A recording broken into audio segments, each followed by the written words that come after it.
Boa noite a todos. As crianças estão descendo.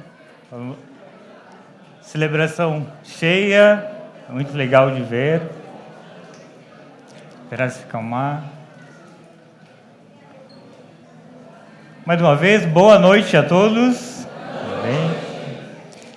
Para quem não me conhece, eu sou o Jairo e talvez o único jovem mais Jairo que vocês conheçam.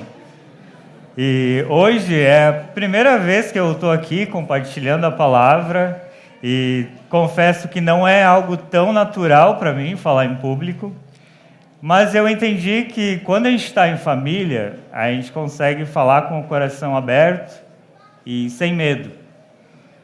E hoje essa igreja representa isso para mim, para minha esposa, a nossa família espiritual.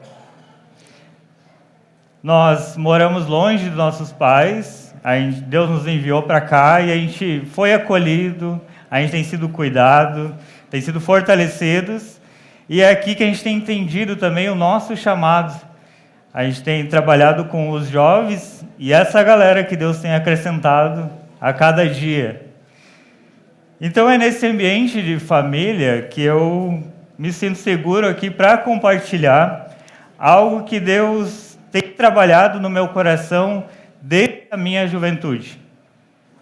E eu começo com um alerta para todos vocês, para uma reflexão, de que é possível estar dentro da igreja, mas mesmo assim ter um coração longe de Deus. Então o meu tema da mensagem de hoje é dentro da igreja e longe do Pai. E eu quero focar sobre esse perigo de a gente viver com um coração dividido. Então, quero, nesse momento, vamos baixar a nossa cabeça e orarmos. Pai querido, te agradeço, Senhor, por essa oportunidade de estar aqui compartilhando a Tua palavra. Deus, venha colocar cada palavra e me direcionar do que falar. Mas também, Senhor, eu peço ao Espírito Santo que abra os ouvidos e o entendimento de cada um aqui, para que possamos compreender aquilo que Tu queres falar com cada um. Deus, cuida de todo esse momento e que possamos Te louvar e entender a Tua palavra, que ela é pura, fiel e verdadeira. Então eu convido vocês a abrirem em Lucas 15. Eu coloquei os textos na tela por enquanto, só para vocês.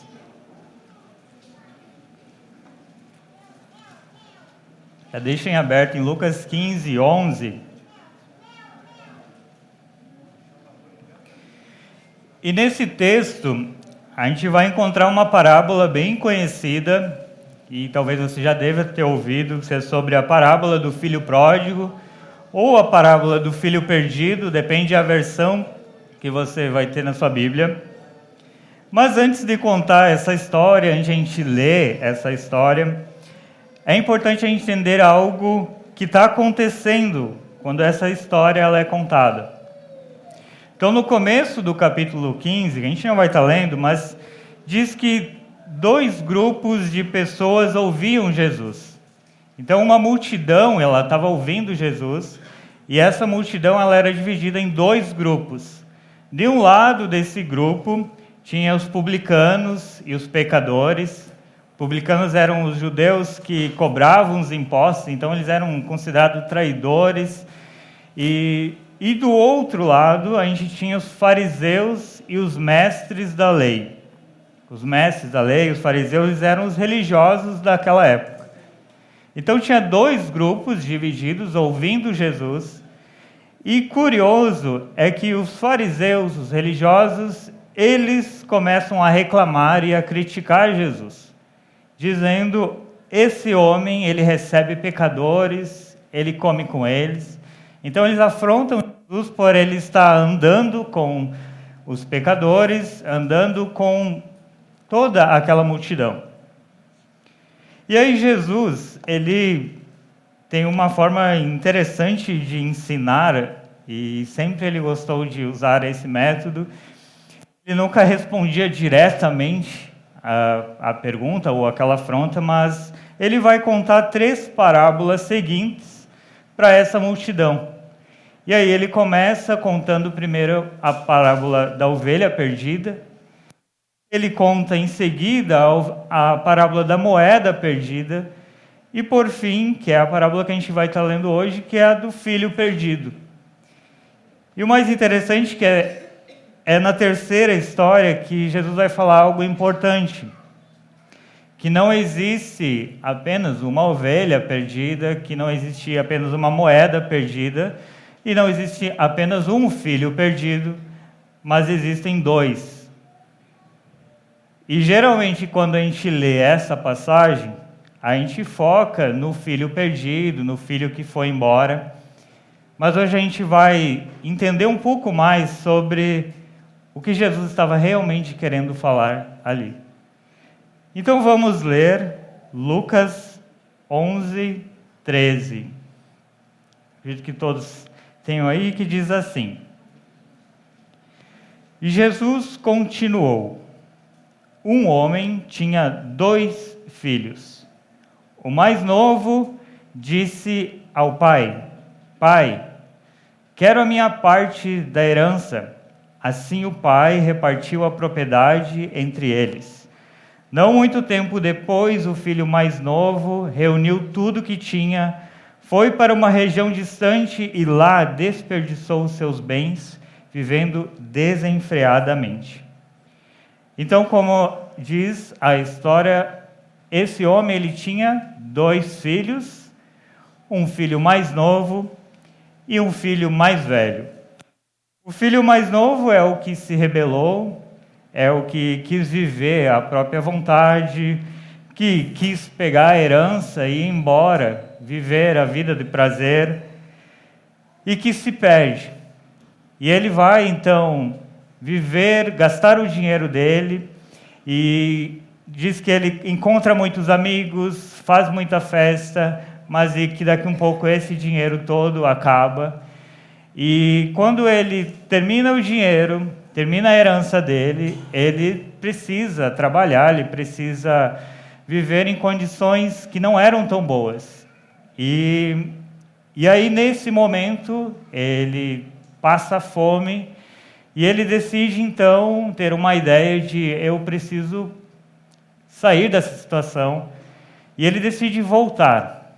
Ele se arrepende no coração pelo aquilo que ele tinha feito. E ele decide, então, voltar para a casa do pai. E esse retorno, a gente lê em Lucas 15, 20. Então, vamos ler sobre 15, 20 ao 24, que a gente vai falar sobre o retorno desse filho, depois que ele se arrepende do que ele tinha feito e da vida de todo o dinheiro que ele gastou. Nos diz o seguinte: a seguir, levantou-se e foi para o seu pai. E aqui é interessante que quando ele vem em direção ao seu pai, o texto vai nos dizer que ele estava indo longe quando o pai o viu. Então, esse pai, mesmo quando o filho já foi embora, o texto já nos dá ênfase de que esse pai sempre estava esperando ele voltar. Porque o pai não viu ele quando chegou em casa, não foi uma surpresa, mas o pai estava esperando ele e vê ele longe. O pai, com compaixão, correu, abraçou fortemente e ternamente o beijou. O filho disse: Pai, eu pequei contra o céu e contra ti. Eu não sou mais digno de ser chamado teu filho. Contudo, o pai disse aos seus servos: Depressa, tragam melhor roupa e vestam nele. Coloquem um anel no dedo e calçado nos pés. Tragam um novilho gordo e matem-no. Vamos comer e festejar. Pois este meu filho estava morto e voltou à vida. Estava perdido e foi achado. Então começaram a festejar o seu regresso. Então esse filho que achava que voltava para casa, que talvez o pai não iria aceitar, que talvez ele poderia ser só mais um empregado, porque ele tinha gastado toda a herança, o pai recebe ele como um filho amado e coloca uma vestimenta de realeza nele de novo e recebe como filho. Mas a gente vai olhar agora para um outro personagem da história, que é o filho que ficou. E a gente vai entender um pouco da reação desse filho e o coração dele, lendo Lucas 15, do 25 ao 31. Então, continuando o texto, nos diz assim: Enquanto isso, o filho mais velho, ele estava no campo. Quando se aproximou da casa, ele ouviu a música e a dança. Então chamou um dos servos e perguntou-lhe o que estava acontecendo. E esse lhe respondeu: O seu irmão voltou, e o seu pai matou o novilho gordo, porque o recebeu de volta são e salvo. O filho, o primogênito, encheu-se de ira e não quis entrar. Então o pai saiu e insistiu com ele.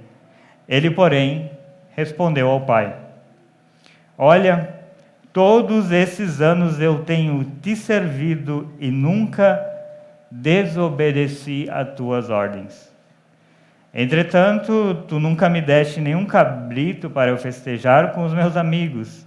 Quando, porém, volta para casa esse teu filho, que esbanjou os teus bens com prostitutas, matas o novilho gordo para ele. O pai disse: Meu filho, você está sempre comigo, e tudo o que tenho é seu. No entanto, tínhamos que festejar a volta de seu irmão, e alegrar-nos, porque ele estava morto e voltou à vida, estava perdido e foi achado. Então esse texto, ele nos dá características desse filho que ficou. É o filho que permaneceu na casa, é o filho que sempre esteve presente, mas que parecia obediente e que fazia tudo certo na aparência, mas que no fundo também estava distante do coração do pai. E quando a gente olha para essa parábola com atenção, a gente vai perceber algo muito importante, que o centro da história não são os filhos.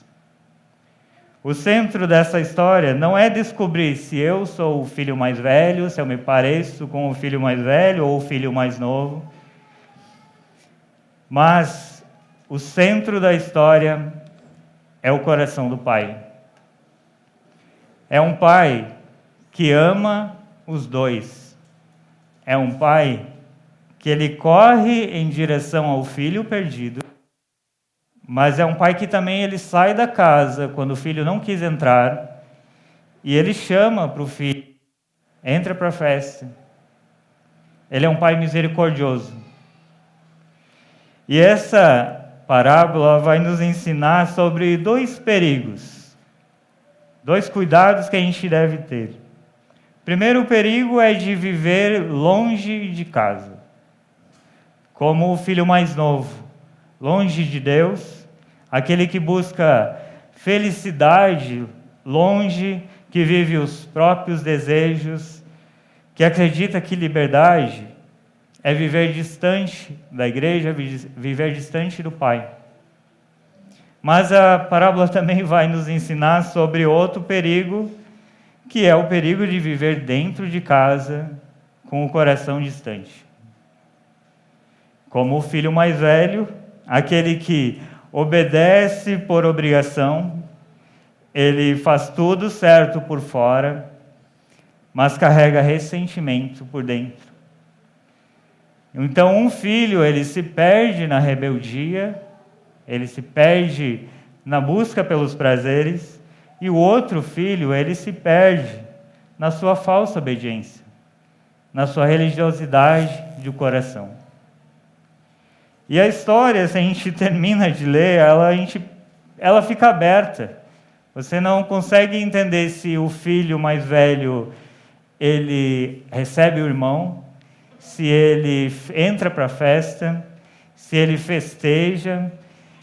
Isso, o que acontece não tem um final. Mas hoje nós conseguimos entender quem é o filho exemplo dessa história. Quem era o filho verdadeiro dessa história. E não era o filho mais novo que se rebelou e que viveu a vida e depois se arrependeu. Não é o filho que ficou em casa, que obedeceu e ficar nos seus padrões. Não era nenhum dos dois. Mas o filho verdadeiro, um exemplo, é que era quem estava contando a história, que era o próprio Jesus. Ele é o nosso verdadeiro irmão, é o verdadeiro irmão mais velho.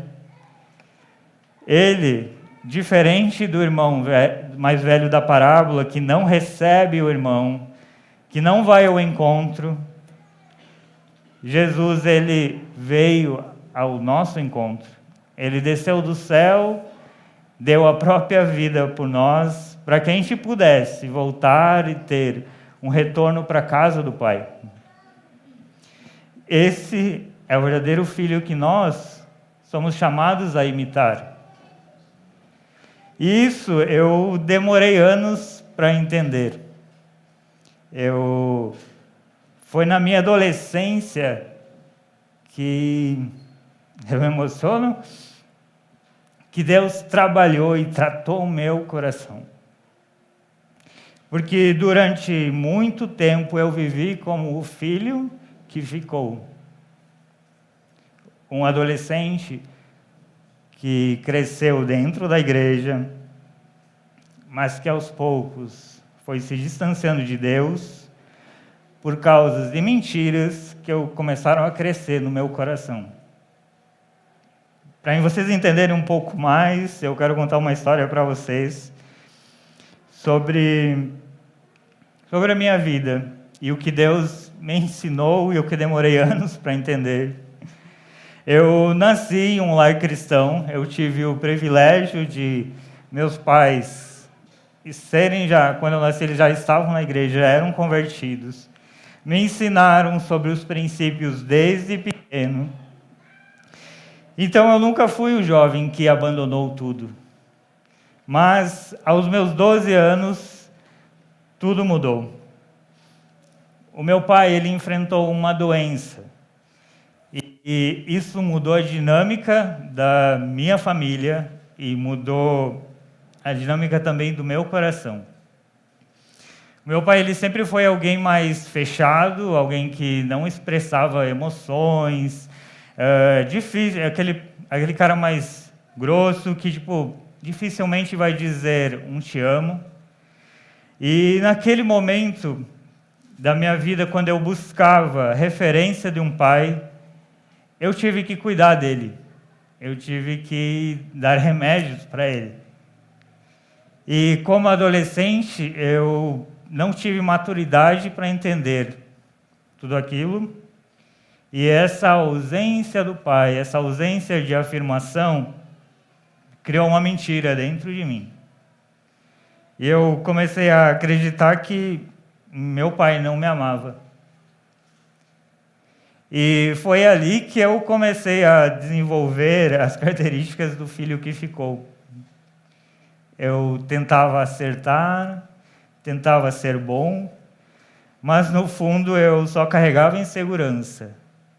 Eu era obediente na aparência, mas com infidelidade no coração. E aos 18 anos eu tive a oportunidade de sair de casa para estudar. Eu ganhei uma bolsa de estudos. E esse período foi onde Deus começou a aprofundar o tratamento dele na minha vida.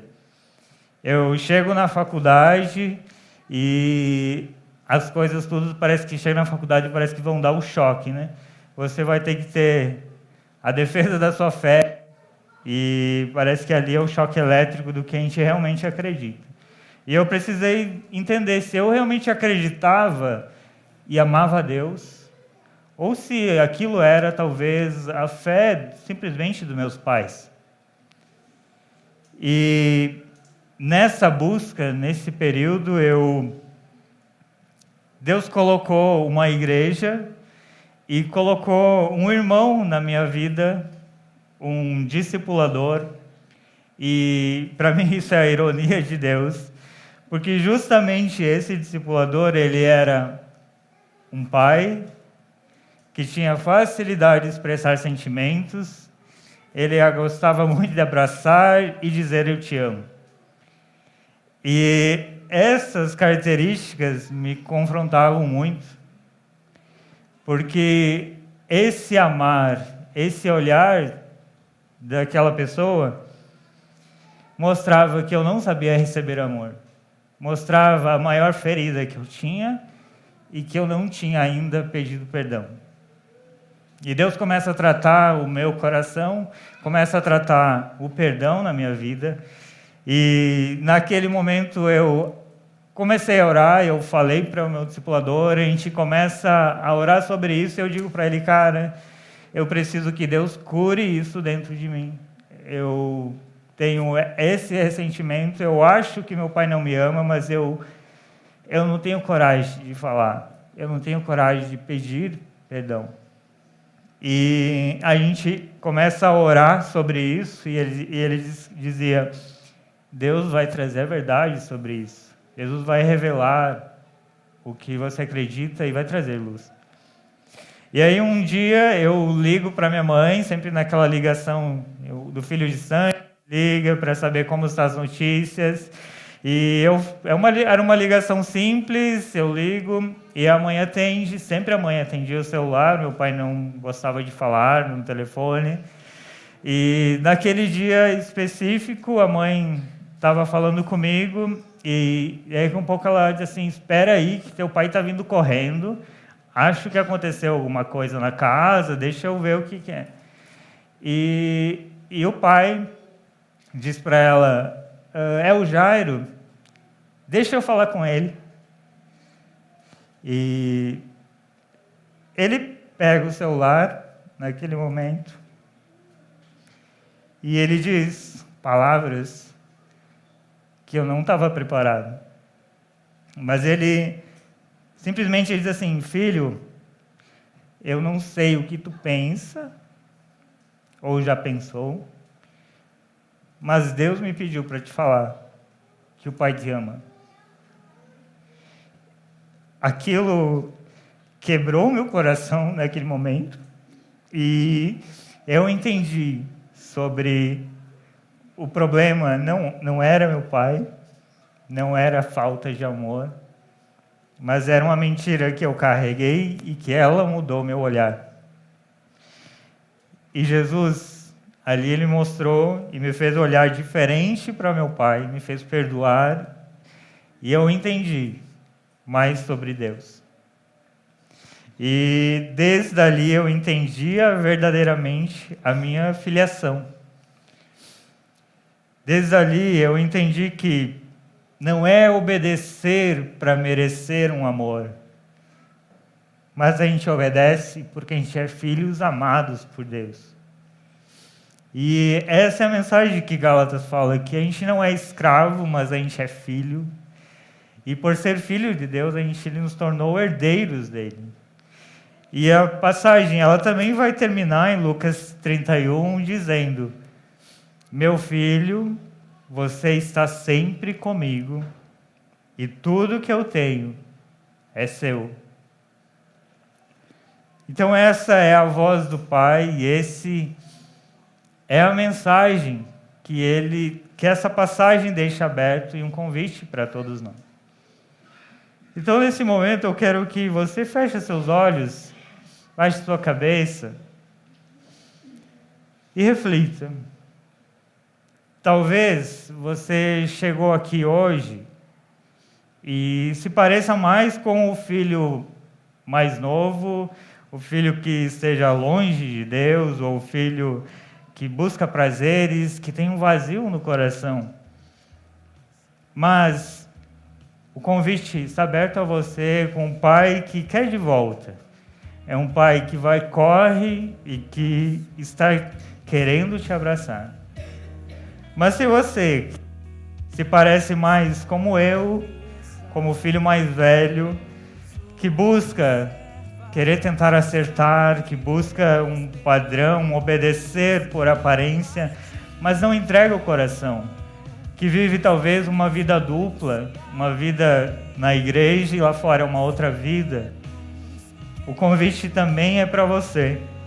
O convite é que o Pai também quer que você venha festejar, que você venha entrar nessa festa. Então, que possamos agora estar orando e ore a Deus, entregue o seu coração. Pai, eu sei que Tu és o Deus fiel, o Deus Pai amoroso e misericordioso, que enviou um filho, o Teu Filho amado, para ser o exemplo e também para ser o único caminho para a gente voltar a te amar e entender sobre perdão, entendermos sobre a Tua palavra. Pai, eu sei que Tu és o Deus que dá uma segunda chance, é o Deus que quer que nós sejamos filhos amados Teus. Eu sei que, Pai, que Tu é fiel e que Tu não desampara nenhum filho Seu. E cada um aqui, Deus, possa passar a viver a vida plena em Ti. Não uma vida dupla, mas uma vida com um coração fiel e obediente a Ti. Que possamos entregar o nosso coração e compreender que Tu nos ama e que nós possamos, assim, entender e perdoar nossos familiares, perdoar a quem nos ofendeu, porque Tu é sobre Ti, Senhor, que a gente quer viver, e não sobre nós, e não sobre os nossos padrões. É isso que eu oro nesse momento. Amém. Amém, igreja. Justamente hoje a gente vai ter uma festa aqui. Então, vou explicar mais ou menos como vai funcionar a dinâmica dos jovens, que nós vamos estar servindo a cada um. E então, eu vou pedir a ajuda de vocês. Aqui a gente tem uma seta, duas setas aqui, e lá no fundo vai ter outras setas, que vai ser onde vai ter filas. Então, depois que a gente meio organizar, você já pode ir informando fila aqui para quem quer pegar primeiro. A gente pega então todas essas cadeiras com a ajuda de vocês e colocamos para cá, colocamos no palco, né? Lá no final, naquela mesa, vai ter uma venda de ticket para quem não comprou, ou quem ainda quer comprar mais um, vai ter venda. E também vai ter pedaço de bolo. Então, esse ano a gente deu um upgrade. Então, tem bolo, mas são só 70 pedaços. Então, não brigue. Quem quiser vai comprar um pedacinho de bolo. E aproveitem, desfrutem dessa festa aí. Amém?